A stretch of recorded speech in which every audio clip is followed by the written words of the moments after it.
Parlant de l'autisme, cet handicap neurologique qui demeure un sujet peu et mal connu du public. Bon nombre va jusqu'à rattacher l'autisme des origines mystérieuses. Conséquence, certains parents préfèrent garder silence quant à l'autisme de leurs enfants par peur du regard de l'entourage. Une attitude que veut combattre une mère dénommée Lily. Cela en cherchant à briser le silence et le tabou de cette pathologie. Sa petite vie d'enfant de 5 ans, Isaiah la passe entre son école et la maison.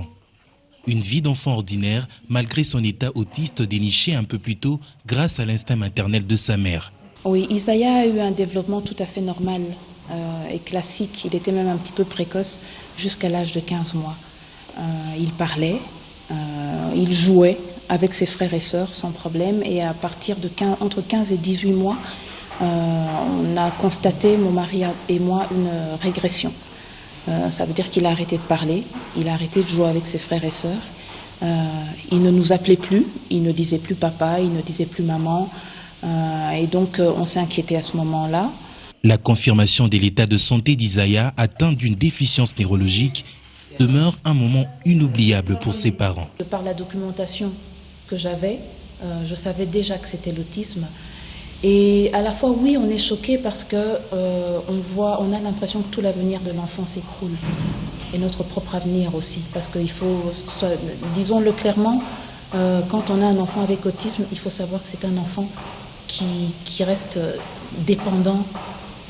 C'est quelqu'un qui reste dépendant pendant assez longtemps. On essaie de lui offrir le plus d'autonomie possible, mais ce sont des personnes qui restent quand même dépendantes toute leur vie. L'autisme, un handicap peu et mal connu du grand nombre du public, dégage de signes de solitude, des troubles comportementaux, l'inadaptation dans la communication et des troubles de langage. Des caractères spécifiques de l'autisme que Lily entend combattre grâce à un encadrement qu'elle veut global et globalisant.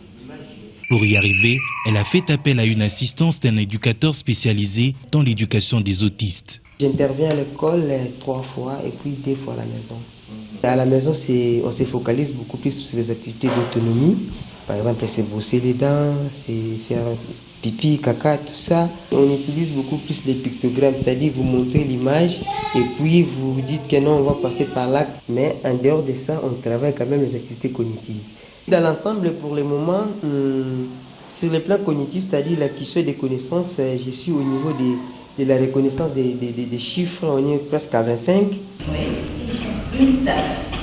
Des efforts qui durent déjà 2 ans et qui visiblement produisent des résultats.